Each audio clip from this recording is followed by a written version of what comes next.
Hello, Matthew Bell with InsurancePrescription.com. Today I wanted to talk through some of the rules of thumb for retirement planning, specifically though with an eye toward how the present turmoil, present situation economically and sociologically affects those rules. But I do have to give a couple of emphatic disclaimers right off the bat.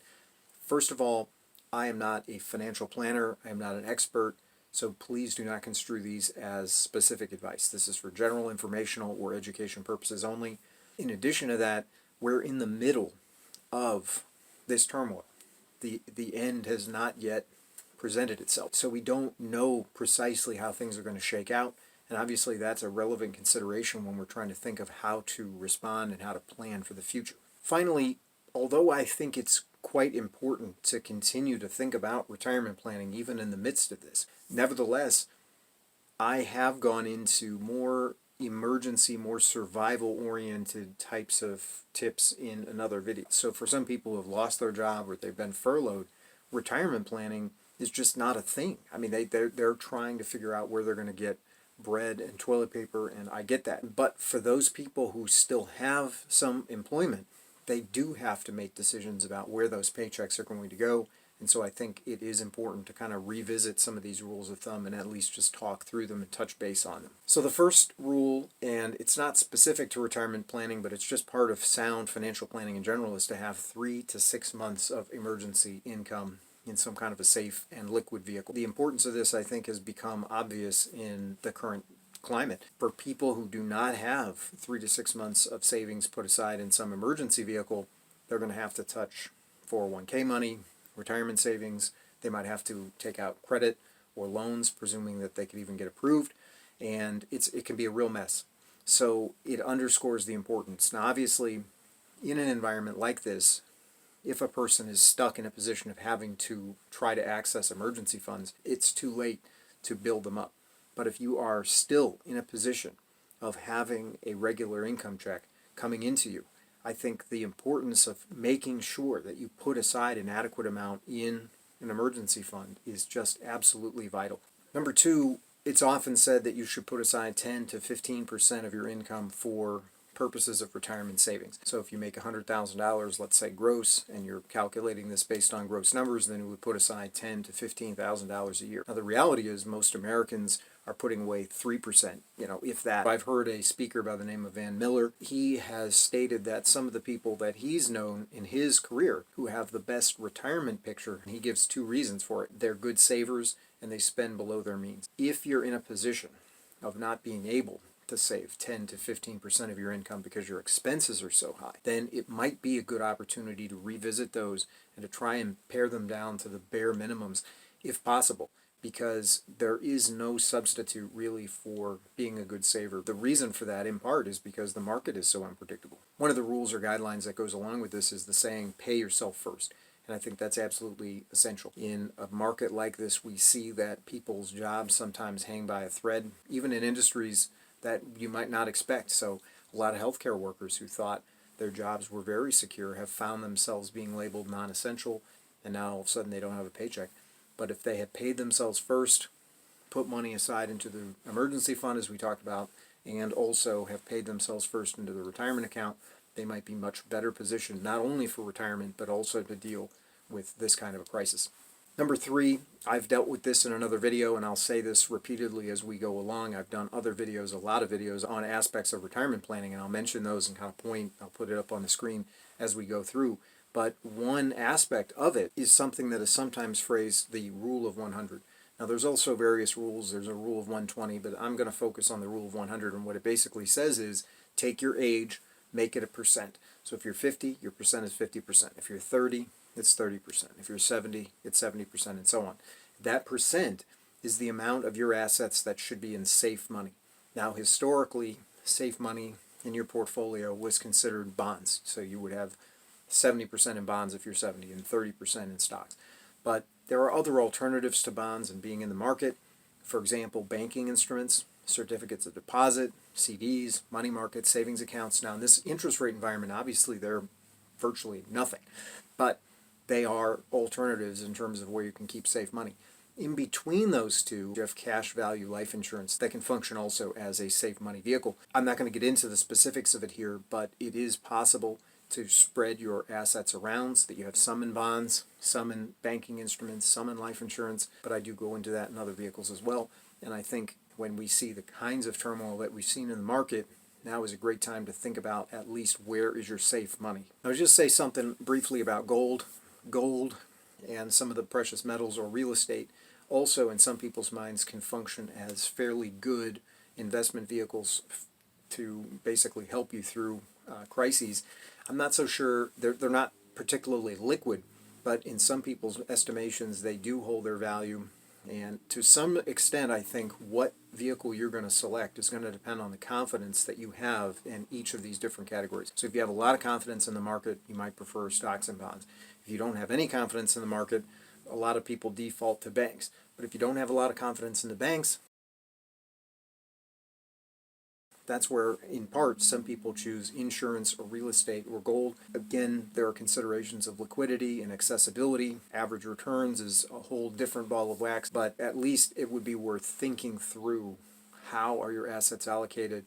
Are your assets allocated according to the rule of 100, and where is the money going? Number 4, use realistic estimates. You'll often hear that the S&P averages 10 to 11% over decades, but more realistic estimates often place it at 7 to 8%. And in fact, Dalbar, and I've done videos on this, so again, I'll put it up. Dalbar estimates that the average mutual fund investors are getting far less than that, and they present figures that are really shocking.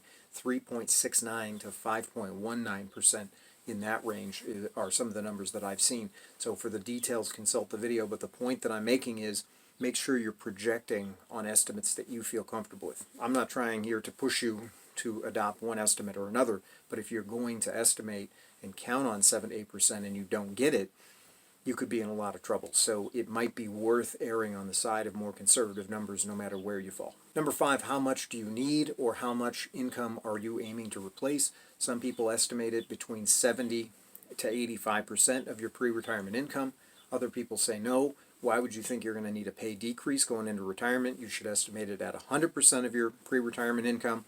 Other people even suggest you might go up in expenses, for example, if you're taking vacations or buying recreational vehicles. So there's a lot of different factors that go into it. Some of them are going to be very personal. What kind of a retirement do you want to have? But you're going to have to get some kind of a fix on the amount that you're aiming at. The saying, of course, is the person who aims at nothing invariably hits his or her mark. So have a kind of provisional goal. It's probably not a set it and forget it thing. We've seen with market turmoil, you're going to have to readjust the sails, so to speak, but at least have some provisional idea of how much you think you're going to be aiming at. And then another rule is going to be to try to make sure that you have a nest egg that's large enough to be able to generate the amount that you're going to need in retirement. So here, some people are going to suggest that you need 8 times your income, 12 times, 10 times. Some people, I've seen it as high as 25 times your pre-retirement income to generate a nest egg large enough to accommodate you in retirement. So this is kind of an alternative way of thinking of it. Sometimes you can base it on expense projections. So if you want a rough and ready estimate, you can use a multiple of your income. If you want to get down into the weeds a little more, you're probably going to have to actually crunch numbers that are specific to the expenses that you anticipate having. Now there are risks. There's long-term care risk, for one. That's a huge one. There are risks in terms of down markets like we're seeing now. A good financial planner can help you think through these things, but one key element of that is you want to make sure it's a person who is simpatico with you, so to speak, regarding your psychology. So if the financial planner is less risk-averse than you are or more risk-averse than you are, then it may not be a good fit. So there's a lot of psychology that goes into this. Another factor is the withdrawal rate. So we often hear that you can safely take 4% from your retirement account. I think the fundamental thing here, and I go into this, again, I'll put it up on the screen in another video, but you're going to have to find some way of turning the asset, the nest egg that you have, into an income stream. When the utility bills arrive or the mortgage bill arrives or whatever bills you still carry into retirement, you can't just point at your 401k balance and expect that to discharge your obligations. You're going to have money to pay them, some kind of an income stream. So that could be withdrawing money from the 401k and just keeping the 401k where it is and pulling out money randomly. Maybe you've converted it to an IRA, but whatever. But it could also be an annuity. It could also be some kind of pension stream of income from real estate or rental properties. But whatever the money is, you're going to have money coming in. So there are a number of different strategies, and again, I get into 3 or more of these in other videos, but you're going to want to think through how are you going to be handling this. A lot of financial planners will say, well, keep the money with me, and we can 7 to 8%, and then if you withdraw 4% every year, that's going to enable you to keep pace with inflation, because if you're taking 4% and you're getting 8%, then you're still making some money every year. But the real danger there is what happens in a year like this, where you see a 30% loss. If you still have to take 4% out just to pay your bills, then you are going to be compounding the effect of that loss, certainly not gaining anything, and whether or not you're going to have enough money to get all the way through to the end of retirement becomes a real nail biter. So again, save money.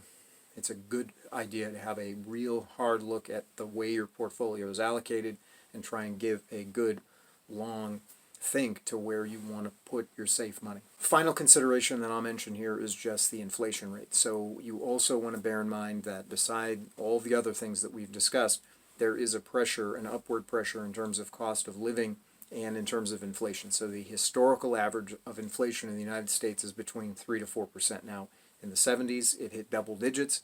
People worry about, from time to time, hyperinflation. There are deflationary periods as well, but in many cases, if you're basing it on 3 to 4%, by the rule of 72, and to do the calculation, I invite you to see the video that I've done on the rule of 72, but a 3 to 4% rate of inflation will result in a doubling of cost of living in approximately 18 to 24 years. So if you retire at the age of 65, 67, somewhere in that vicinity, and you live for 20-something years, you can expect that your costs of living may double by the time you get into your 80s. Now that's staggering, but it means in part, if you don't have some mechanism built into your retirement plan to try to give yourself periodic pay raises or to account for this increase in costs, then you could be in very deep trouble 10 years down the road, 15, 20 years down the road, and if you live longer than that, it could be a real disaster. I don't have any easy answers. I get into a lot of these conversations and a lot of these subjects in greater detail in other videos. I just thought I would talk through some of these, especially in light of the turmoil, again, that's going on in the world. If you found something of value, I ask you to like the video, subscribe to the channel, click the notification bell to be alerted to new content as it becomes available. I thank you so much for joining me today, and I wish you all the best, not just in this current crisis, but also in your retirement planning and in the future. Thank you so much.